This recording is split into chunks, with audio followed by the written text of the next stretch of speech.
ako. Kanina ka pa nagpapaturo sa mga tropa ko. Teka lang kasi, prank lang naman yun eh. Bakit ba sobra yung selos mo?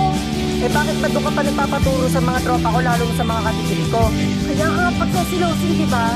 Obvious ba? Mga prank-prank pa kayo nalalaman, ginagawa niyo pa mismo sa akin to. Bakit ba sobrang ka magselos? Eh, mag-best friend lang naman tayo. Oo, mag-best friend na tayo, pero gusto kita.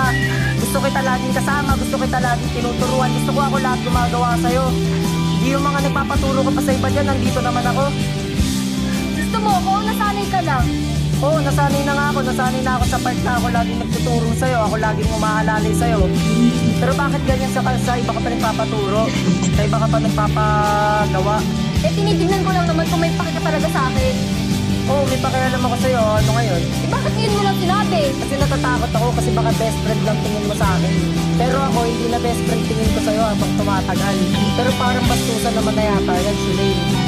Eh, sorry na nga, hindi ko alam na ganun yung mag-feel mo. Eh, kung alam ko lang na ganun